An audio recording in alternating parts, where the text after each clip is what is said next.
it's Ashley, and this is Let's Talk Recovery Houston. So I'm so excited today. I have a very good friend, and his name is James, and we went to high school, most of high school together, and love Facebook, right? Because we lost track for a very, very, very long time, and maybe a couple weeks ago we reconnected on Facebook, and he is a vet, and he is in recovery now, and I think it's just so awesome. And so we are Skyping him in today from Germany, which is also like super exciting because we've never done anything outside of the US. And so with that, I am going to let James share some of his story with us. It's all you, my friend. Hello, all you cool cats and kittens.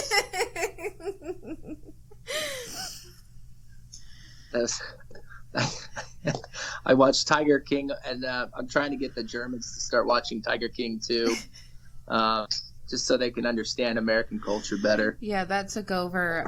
That was everywhere here. Oh my gosh, it was a big. Oh, I loved it. It was a big deal here. I understood everybody on that show. I understood everybody on that show. It was either somebody that you were, somebody you went to high school with, or drank with, and that was it. Anyway, thank you for having me on the show. I love what you're doing. I love these podcasts. I think are growing, and I think as a communication deal, especially this is before COVID, but for people that didn't have the ability to go to a meeting, just to be able to click on something real quick and have your own meeting in your car on your way to work. I think that's what we're doing. So thank you for letting me be on here. But also, I just think it's important that these things are, well, if only one person listens to it today, they're going to win. I'm going to win because I feel good about being sober.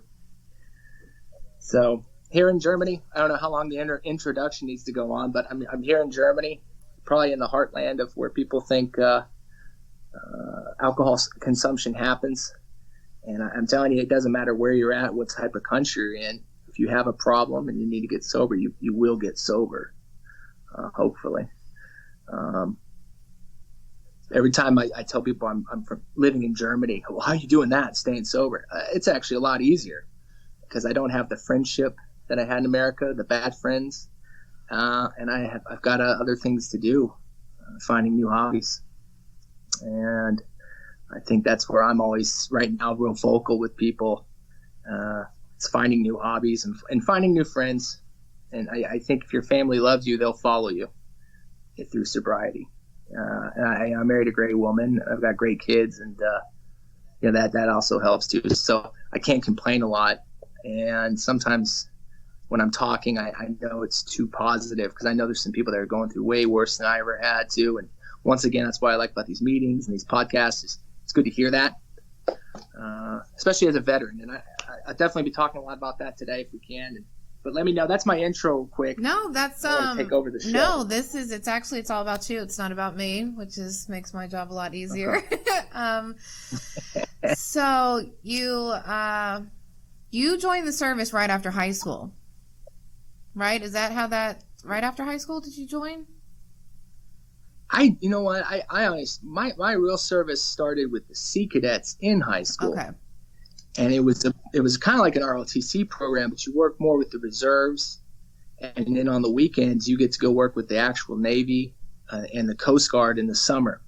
So I spent 2 weeks out at a Coast Guard facility. I spent 2 weeks out with the Air Force one time. So for people listening that maybe they have kids that are at home partaking in activities, maybe they're not so much into sports, I can't say enough about the Sea Cadets for men and women, young men and young women.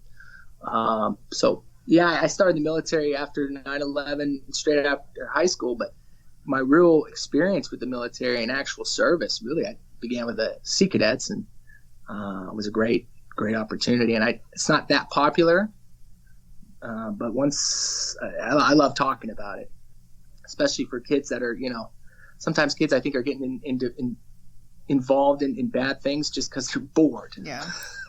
You know, I see that probably in areas of Texas where there wasn't a lot to do. There was a lot more trouble to get into. And here in Germany, I see these little turds. I get so jealous because they get on these little trains and they go to libraries and they go all over these beautiful castles and trails. You know, it was so hard in America. If you didn't have a car, you were just kind of stuck. And I hope one day we can kind of build up an infrastructure where our kids are able to just move around and go do cool things, and they're not stuck in a trailer smoking weed out of a Coke can. Yeah, because there wasn't anything for us to do, right? So it was just Leander High School for a long time, and then we got Cedar Park, and then you went to Cedar Park, but there wasn't anything. Like now, it's built up a lot. It's crazy what it looks like now, but there was not anything to do at all. I mean, you could go cruise, 6th Street on the weekends, but that's not really a sober behavior either, right? For a high schooler. If you weren't into sports, I mean, that was kind of the only thing you did. You play sports, or you just hung out in people's houses. And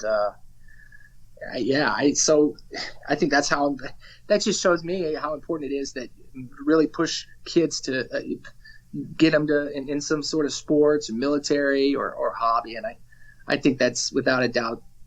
Busy kids are less likely to get in trouble. Busy adults are less likely to get in trouble.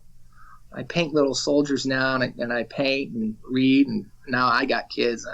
When I'm busy, I feel safer. But when I'm bored, the mind starts to wander a lot. And that's where today too is one of the things I'm really going to want to talk about, if anybody's listening right now, is veterans and then getting in trouble in the military because of alcohol or drugs, and then what to do when it happens.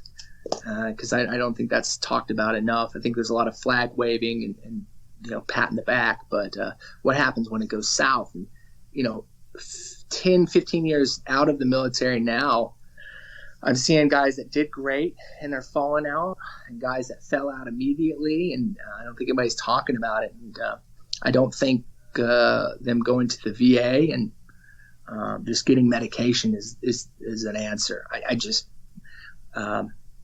that's definitely part of my story. I'm jumping ahead here, but yeah, military out of high school. I was 9/11, grew up in the military family. I lived here as a kid in Germany. I saw the buildings go down, and I joined up real quick, without a doubt. So that was my out of military school, man. Okay, and where'd you get stationed at? Weren't you in Hawaii at one point? Were you? Yeah, I remember a late night phone call one time from you, and you were pretty intoxicated. Yeah. There were times you couldn't go out, even in Hawaii. I was infantry, so most of the time we were out. Hawaii, everybody gets excited because they're like, "Oh, it must be nice." I go, "It's nice when you have the weekends, but most of the time you're doing 2 or 3 weeks in that jungle." And there's a lot of films about Vietnam that are filmed in Hawaii because it gets nasty in the middle of the island. So there's some tough training, and then, but don't let me. There are times too where you can, you do 20 miles and you get back out of the jungle and you're right on a dream beach. I can't complain, but it was definitely a yin and a yang of an experience. They have a huge problem with methamphetamines over there, and even in Hawaii, it was nice. They still had a problem in the service with alcohol. A lot of guys getting in trouble because they were bored on the weekend. And Hawaii is its own beast, too. I do want to say this about Hawaii, though, which was so funny because I actually got sober once in Hawaii. The Marines sent me to TriSARF. I got into trouble, and they sent me to a rehab. And I got sober for a couple of months, and it was probably my best couple of months in Hawaii. We went hiking on the trails. I went and saw beaches that I hadn't seen before. So instead of just hanging out at these dumb little bars, I mean, I really went through and saw an amazing part of Hawaii sober. And that was such a great experience because I think once people get sober, I know for myself, there's that fear of, what am I going to do with my life? I can't travel. You really can travel. And I love telling people about how much more fun traveling is. It's a lot cheaper because you're not wasting money on substances, and the experiences are a lot better. I don't recommend going after 5 days of being sober. I don't think that's smart. For me, it helped having time before we went and did any traveling.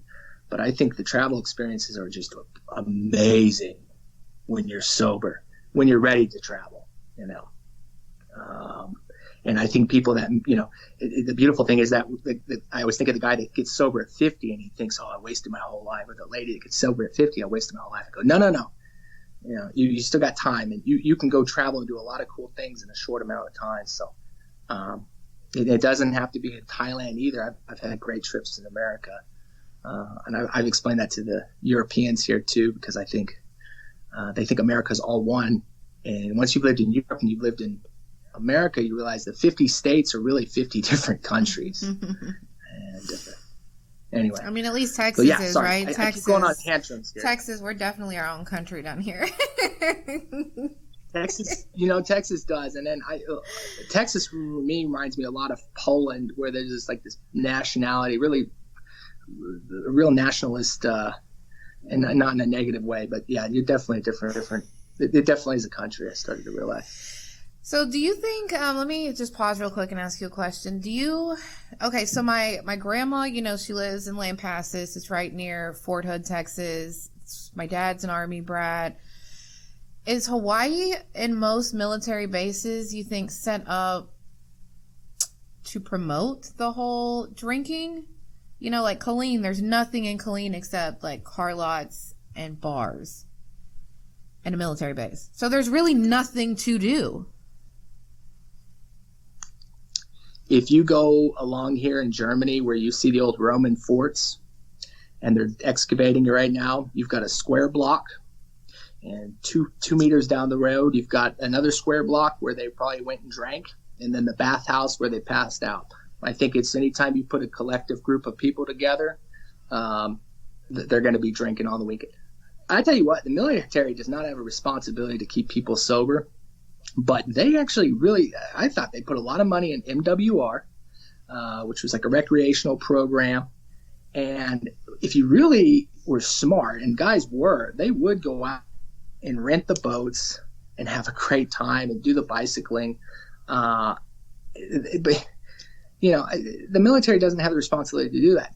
I think they do it because the time invested in making soldiers go and do sober activities actually saves money in the long run, because you've invested a lot in this guy. A soldier, very expensive, $20,000 just to recruit the kid, a 17-year-old. The amount of money just to get these guys to come volunteer.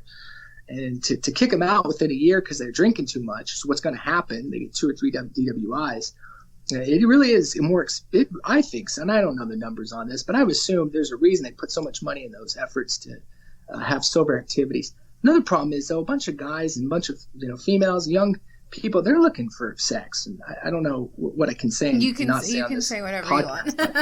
You want. These guys you're 18 years old. There's nothing different between a college and the military, except the problem in the military is when you are done with work, you don't have any homework.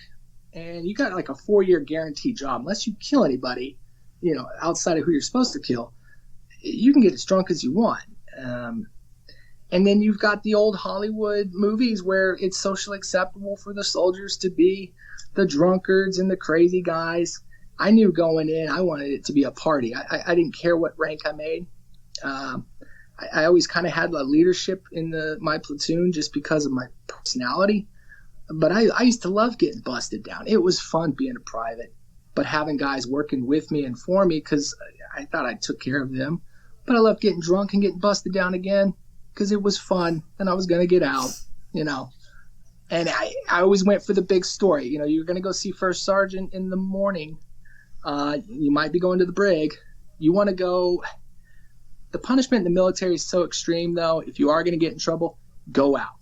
Go out big. Go big or go home, right? Go big or go home. I got caught in Hawaii half naked at the base pool, had penises drawn all over me. I got in trouble for that. And then I got in trouble because I couldn't really go talk to the first sergeant until I got the, penises off my face. But Marines don't mess around with that marker. I spent all Sunday just scrubbing. And the sergeant coming in every hour, he goes, "This is why I fucking hate you." And the problem is, the first sergeant, he wanted to rip my head off too. And I could hear him trying not to laugh when they were explaining to him why I was late. Where is he? He's still trying to scrub them off. God, how hard is it to scrub a penis off? Well, the infantry, sir. They don't mess around with those markers. And that's the problem with drinking, is it becomes cool. But reality is, the weekends I was doing that, the smart guys and the smart ladies were taking the community college courses, getting out with some training. You got the funny story that makes people laugh, but yeah, there were a lot of smart guys that went and did school, and they spent those weekends or going and actually seeing the island, and just getting drunk on the beach. So when I'm meeting veterans or guys still in, they're talking about the party. I was like, yeah, the party's going to be there, but man, if you can take that leave, one of the smartest things I did do is I took my leave and I went to Australia by myself. With the military, I got to go to Japan, all over the Pacific. So anybody listening right now in the military, you're sitting there at the barracks holding a beer. And you do that all you want. But I'm telling you right now, you're maybe not going to want to get sober because you're an 18-year-old. But I tell you, signing up for the extra college course is going to be great. And then next time you take leave, go to Australia. Waste all the money you can at these places, because that for me was great. The travel. So were you did you ever go, were you stationed in Afghanistan and or Iraq after 9/11? Yeah, because that lasted forever. So everybody okay. went. I was in 1st Battalion, 3rd Marines. I got to Hawaii. It was real demotivated because they were like, we're never going to go. Hawaii was one of the last units to go to the war. So I got there, and a peacetime unit playing little peacetime bullshit games. So I got there, it was about, a lot of barracks and uniforms and inspections. And within a couple of months, we were just going to go on a normal patrol on the Pacific. And we did a lot of cool training. We were in Japan. And I just remember we got on ship, and there was rumors we were going to go to Australia and Thailand. And it was kind of a rumor we were going to go to Iraq. And I remember, though, they were really making sure everybody got on ship. And then we did. We took a ship from Japan all the way to Kuwait City, and then we went to Fallujah. And it was the largest battle. The second battle was the largest battle, I think, of the war. 2,000, 3,000. You want to Wikipedia this because the numbers will just get bigger every year. But I'm pretty sure it was 2,000, 3,000 Mujahideen. That was not Mujahideen. Insurgents. I think at the time that's what they were calling them. The names kept changing, and every 2 years you talk to a new vet. They had new names of what they called the enemy, and it was just funny. The war was always the names were changed. There was never a cool name like DC or Charlie. I guess they started using Haji, but most of the kids that joined, because I think after that first wave of 9/11 babies, when people started dying, it was really hard to get more people to join. So. When I see Americans flag waving and let's go kill some stuff, I always ask what are they going to come with me? Because my experience with the American patriotism is everybody wants to kill somebody until you have to really go do it, and you start seeing like in Fallujah, I just don't think we ever had enough guys, and they never did. They never wanted to do a draft, so you really did. You had cooks, truck drivers. I don't think anybody got out of combat. Everybody went because you were either on base, you were either fighting, or you were doing convoys in between bases. The smartest thing they did, though, substance abuse wise, I'll try to keep it on a recovery thing, is they didn't allow beer in the area. I think we were allowed to have one shot of whiskey on the Marine Corps birthday, but they kept the substance out. And then, we went in. We lost 50 guys, 52, I think, in the first deployment. And then maybe 200 to 300 wounded. And I think we were, it sounds weird, but because of technology, we all had chest plates in. And because we weren't just like draftees and they knew they couldn't lose too many guys, there was a lot of effort to minimize casualties on our side and a lot of training before we went in We went in Kuwait. We practiced on buildings for a month before we ever went up north. And a lot of bad things happened. A lot of things that, I thought I couldn't talk about for the longest time. And then I realized, like with alcohol and recovery, the more you talk about it, you can get over it. And PTSD is, like any problem, but it's not the worst problem. I had a guy's brains go into my mouth when he was shot. Like a little part of it, I couldn't get out of my teeth. So for a long time, anytime I'd get something stuck in my teeth, I would just start freaking out. But the more I talked about it, the better it got. But there were a lot of wasted years because I think society was telling us we had to feel ashamed and we couldn't talk about it. And we need to drink it out. And the reality is, if you've got something like that, talk about it. But reality also was when I got back to Hawaii from the first deployment. So we went to first deployment Iraq. Then they sent us back to Afghanistan. So 2 wars before I was 21. But when I got back to Iraq, Hawaii, I always tell people this story, especially people in recovery. It's very important because combat is kind of put on a pedestal as like a great trauma to have. If you're going to have a trauma, have a combat trauma. I believe it. Because when they sent us back to this recovery, they put us in a mixed unit. And there was a girl, and we all keep looking. She was in the Navy. Thinking, what is she doing here? It's a bunch of Marines. We all just got back from Iraq. What is she doing here? And she finally told her story, and it was sexual abuse. I won't go into it. It's not my story to tell. But I'll tell you right now, I'd go to Fallujah 50 million more times than deal with what she did. This was before she got into the Navy. This was just growing up. And I realized real quick that, I think as an American country, we support warriors. But you don't have to be in the military to be a warrior. And, women and men that suffer from sexual abuse or any type of trauma growing up as a kid or just trauma in general. People always ask me, what's it like in a firefight? Have you ever been in a car wreck? Yeah. You remember those seconds where it was just everything was silent? And then for like the next couple of weeks after, you just were tense? That's combat. Oh, wow. Yeah, you can experience. And so people wondering how you handle war, I don't know. How do you handle sexual abuse? Because I don't know a veteran out there that would switch places with you. So if you have dealt with that and you are staying sober or you're trying to continuously staying sober, I think you're stronger than a Navy SEAL, because we use them as like the top tier of how mental strength is. Yeah, you can lift a log all day, but there's some mental demons that, people getting it over with and helping and raising a family. Man, that's some strong ass shit. Because you're not always staying sober and going to an awesome job. You've got to deal with the trauma of growing up, and then you've got to deal with the trauma of growing with your family, and then maybe you're just never going to have a really nice job. It's always going to be hard work in a factory. So anyway, I always say that story, and I hate talking about the brain part because it makes people feel uncomfortable, but, everybody wants to know if you've ever killed anybody. Everybody wants that story. No, we're not going to talk about that story. Let's talk about just sitting there, stuck in a ditch, trying to pull a guy out with the brains in your mouth. Oh yeah. So, but when I go with that story, I like to talk about just people in general and how normal trauma is supposed to be. People shouldn't have to deal with sexual abuse, but I think that's sometimes an overlooked issue. You like my rant? No, sorry. You're good. I love this. You're good. How many tours did you do altogether over there? Because you came back to Hawaii, and then I know they were like steadily like every 15 months reshipping people back over there.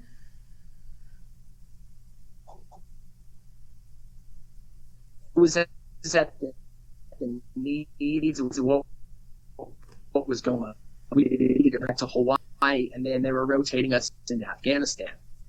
And now this is off hearsay, so if it says something different on Wikipedia, then trust Wikipedia. But we were told we didn't know where we were going to Afghanistan because the way they were doing Marines is you were only going in for 6 or 7 months, but they were telling us this. I don't know how true it was, but you were going to go to the hot spot because Army, once again, I don't know how true this was, but it does sound, the Army was doing year-long deployments. Yeah. And to put an Army unit into like a really bad place for a year, I mean, you're going to burn these guys out because, once again, it's like, so we went into Afghanistan. Afghanistan was a weird war. Iraq was like, the building was there, the people were there, shoot them and kill them and go home. It was constant, for me, it was constant action, and it made it go by quick. Afghanistan, I felt, was worse because the fighting was once every couple of weeks, and maybe it was just a mortar here or RPG there, and then it was just the rest of the time hanging out in your mind.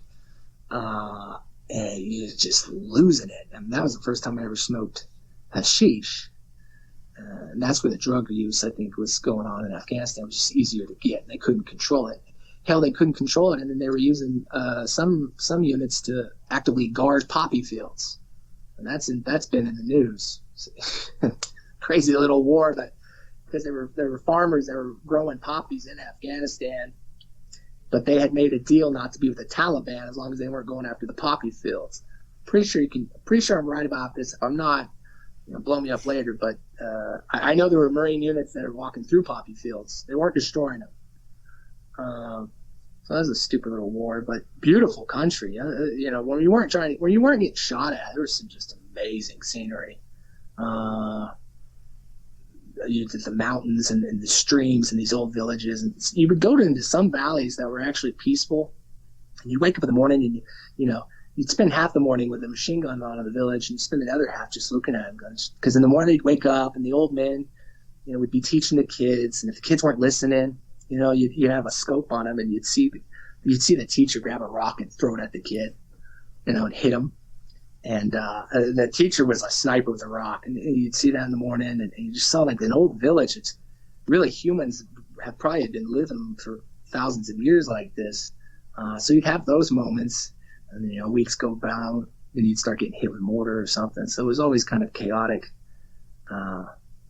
And then you had to worry about the old landmines from the first war with Russia. Because we were swimming in a hole, and I think it's in Jalalabad, or I can't remember the base's name, but there was a swimming hole, and it was in Russian. It was a red sign. And if you went on the other side of the swimming hole, there was where the landmines were. And so it was a fun swimming hole. You had to be careful what side you got out on. Does that make sense? Because there were landmines on the. So. And I only smoked drugs. We're gonna say this. I only smoked drugs twice in Afghanistan, I think, maybe a couple times. But I don't recommend doing drugs anyway. But don't do them in Afghanistan. So, do you have you ever really thought back and been like, this one thing is what made me get sober? Like, do you have that one thing, or were you just tired? Was it just you were just like, I can't do this anymore? Tired. Yeah, I think that was it. I've heard enough. I've heard the stories. People do have that awakening moment. But I had so many warnings and so many people that were trying to help me, and so many times post calls. So I think I just got tired, and then having kids. And then I had a partner that was just getting tired too. And then for me, it was having kids. I don't recommend having kids to get sober. That's a bad idea. But I had kids, and I couldn't be messing around anymore. Because I was missing out. I was real fortunate that, once again, my story's not a good one, because I was real fortunate that I got sober with my first one being 1 year old. So she doesn't remember any of it. And another thing, I never got violent. So I never got violent, and I followed the rules as best as I could, because I knew if you got violent or did anything crazy, then you'd have to stop drinking. And if you got a DWI, you'd have to start drinking. So, I was just drinking home, and I just had I got tired because I had so many rules. So when did you get out of the service, James? Yeah, that was. So I got out, and this is where when people get on my Facebook, I got to put my old picture back on there. So I did the Marine Corps, and then I went and joined the French Foreign Legion. And every time I tell people a story, and I got it on my resume, and I always have to show people the picture of me in my French Army uniform, because people go, wait, you did what? And I said, yeah, got out of the service, and I was not doing well in the civilian world. I was bored. I was working hard, and I was a dickhead at work. I mean, people would laugh, and I think I was just an animal, acting like a Marine working at a restaurant, which is the worst part, and still being drunk. So I went and joined the French Foreign Legion. But to back up on that, I got kicked out of the Marines. My last year in, I got popped for cocaine, which I wasn't into drugs. It was not my drug of choice. But you get drunk enough, you're going to do something. And I popped on the piss test, and I went to jail. I went to the prison, which I realized how hardcore the Marine Corps infantry was, because I went to prison, and it was probably one of the best times I had in the Marines. You got to sleep into like 4:35. You got to play volleyball and work out. Once you got to general population, you do 5 days of solitaire, and you piss off the Navy guards. They hated the Marines. This is what I realized. I love my Marine unit. Even though I got kicked out, I realized the Marine Corps is an organization, and then you've got your brothers. My brothers, we still talk, and but even in prison, it was a mixed prison on the island, Army, Navy, and Air Force and Marines. The Marines, I realized, were kind of a psychopathic gang religion we were, because even in prison, even though some of us were getting kicked out, we still, as Marines, hung out together, worked out together, and ate together. And all the other services, they broke up into race. No, all the blacks and the whites and the Mexicans hung out together, but the Marines hung out together. And I thought that was real cool. And the Navy hated it, because they caught us. We were always doing something nasty in the shower. Oh, you can't be doing that. You want to go to general population? I was like, you don't want to send me general. You don't want to put me in a room by myself for another 5 days. So, but I got kicked out, and they sent me to rehab one more time, and I was getting kicked out, and that was pretty devastating. Because as much as I got in trouble, I always felt like I did good in the field and on deployments and in the war, but I would get in trouble on the weekend when I got to go drinking. But it was okay, because I never got into that enough trouble. But I had crossed the line, and I remember my captain going, he was pissed. He was like, "Corpse, cocaine gets out of your system in 3 days." I was like, "Well, you drug tested me on Monday." Like that, it was left over from the weekend, right? It was. That was my excuse. And he was a great guy. But the officers I had served with in combat, even when guys like us were getting in trouble, they were still supportive. And I still had a couple officers check up on me years later. And I had leadership that I think we had an impact on each other, because we still talk. But that's a big thing that was happening. Guys were getting kicked out for drug use or alcohol. And they were sending them to like a week or two rehab, which I'll tell you what, if anybody is ever listening from TriSARF, I didn't get sober. I got sober for a couple of months after TriSARF, and I went back out again. But, when I got, what happened at that facility though, and I know it sucks to go back out again, but it stays with you.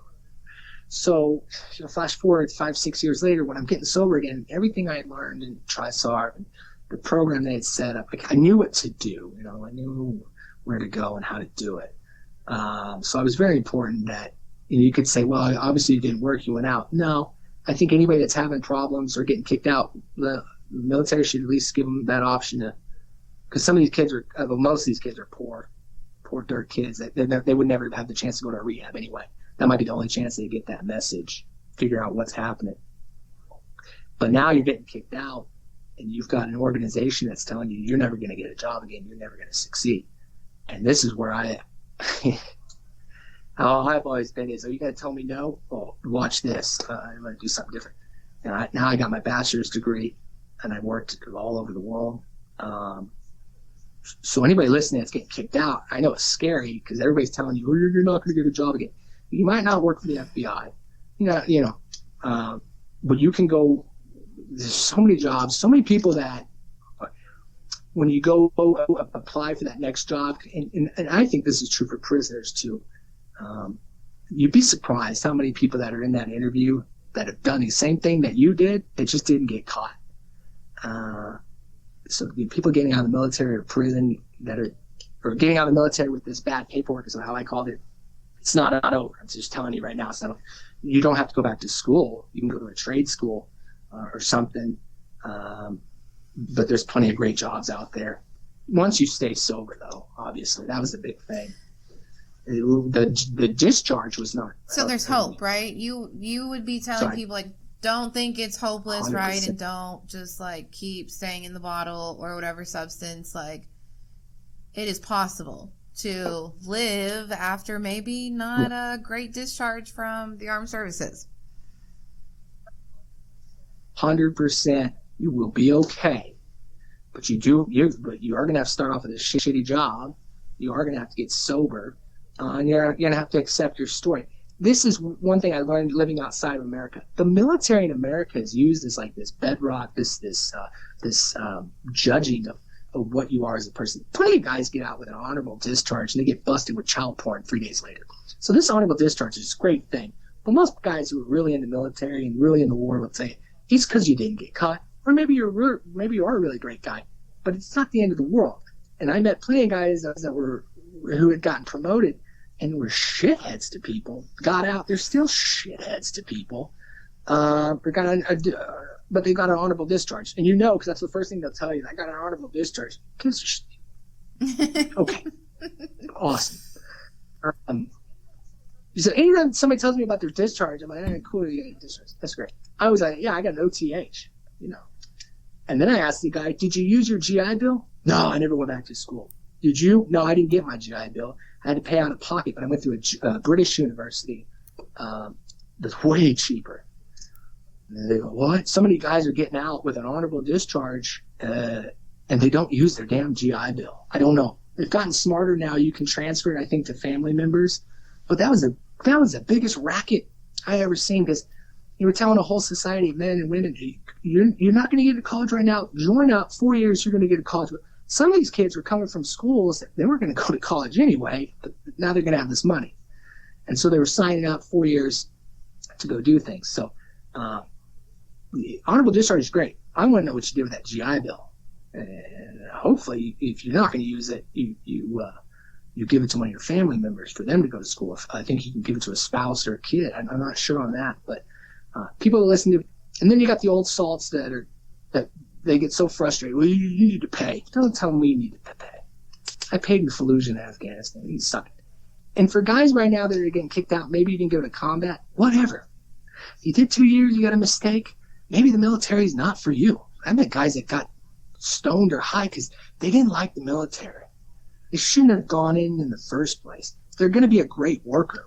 I've met these guys on the outside, and they've gone into IT positions or they've gone into construction, and they're awesome on a job site. They're brave. They're good citizens. They just weren't good at the military, because in the end, the military really is a place where you've got to just do what you're told.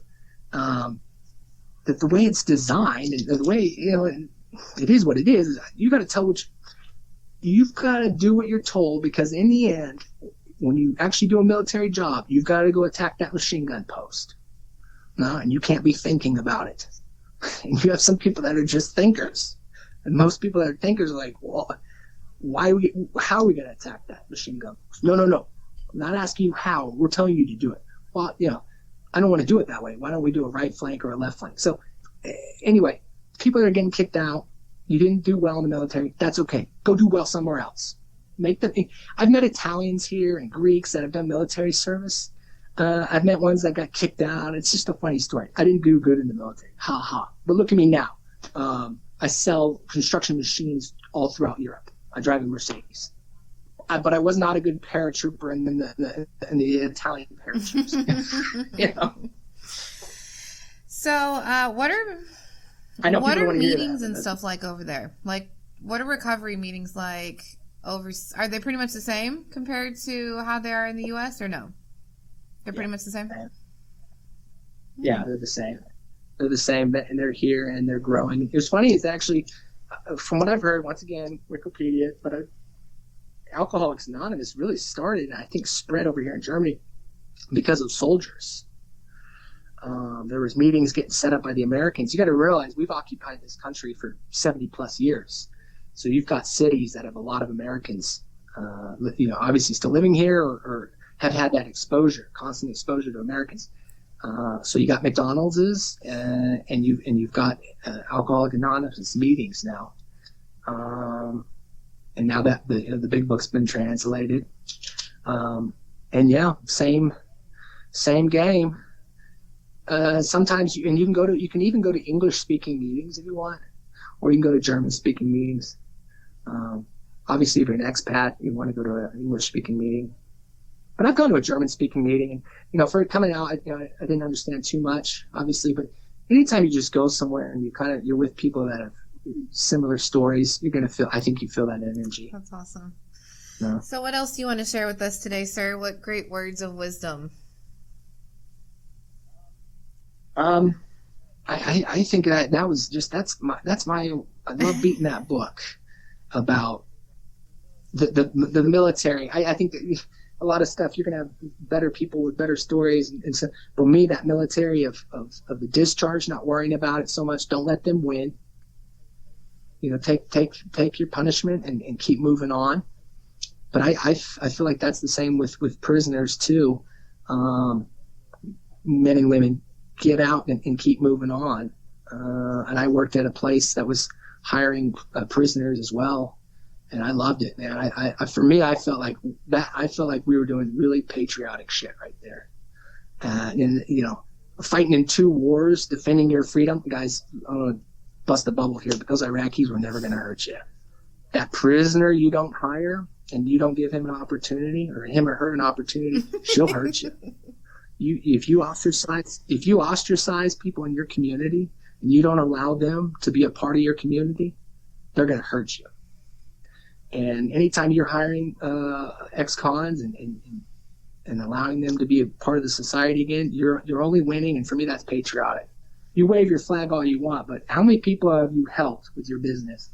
And the last business I worked with, man, I can't say enough good things about them as a company. And that was just some patriotic shit. Christian shit, too. You're religious. People want to start doing Christian stuff, but they don't want to talk and hang out with prisoners. And, I always laugh about that when I was like, well, I don't want to hear your religious crap. You want to judge people and not give them that second chance, third chance. So if you want to be a patriot and you want to put a little flag on your truck and run around Texas honking your horn, good. Let's talk about your service to this nation. If you don't have any, cool. That's okay. You don't have to. But then let's talk about what other things have you done. Are you helping people? Are you listening to their story? Are you hiring, if you have the ability, hiring prisoners, ex-cons? Yeah. And I don't think anybody wants to say that. You're putting a lot out there to say that. Well, I mean, I got very blessed with my employer, which this is actually the office where I work, because I have a record because of my substance use issues for so long. And I was really blessed to have someone she took a chance on me. The woman that owns the company, I met her and she was like, she offered me a job, and it's a very good job.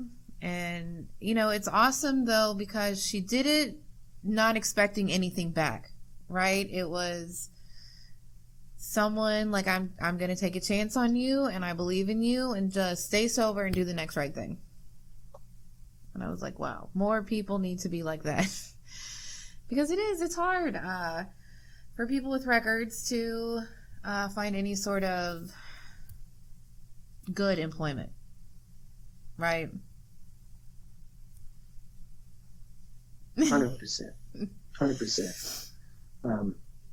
But you might have to work those crappy jobs. And I say crappy, tough jobs. But if there's hope out there, and to get into better positions, but then in a society, and we need to transform what's a good job, what's a bad job, because there's office jobs that are just miserable. And I worked in some construction area now where I've seen that there are men that go to work and they work with their hands all day, men and women. We hired women, which I loved. Work out in the sun, just because it was the concrete world, and it was hard work, but it was meaningful, because at the end of the day, you looked around and you were building an empire. All of that stuff was going into ground, for highways and cities. I mean, and it's going to last a couple hundred years. So you might be in a nice office with air conditioning, doing just data entry. You think you might have found it. But I just don't agree with that. I think everybody's got their different ways. So I think there's a little secret of men and women working outside and getting sweaty, because at the end of the day, they're always healthier if they're not smoking. But I work pest control too. There are some good jobs outside, meaningful work outside, and I think we need to start parading those more. And once again, I'm not anti-military. I love the military, but there's all these commercials. The guys and the women out in the mountains. I think we need more commercials with the men and women that are working on the roads, the men and women that work the lines. How important those jobs are to society, and how they're just as good as warriors. So if you are getting out and you do have to start off in construction, but you're not starting off in construction, you're getting into a construction world. It's a good thing. It's a good job.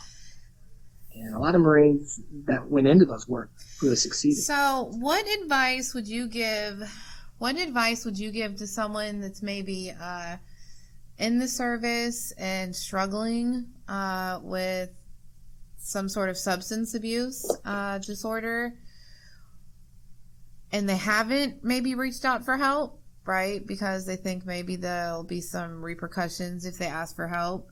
Like, what advice would you give to those people? Can you get in trouble if you go to the military and you're like, hey, I'm an alcoholic, I need help?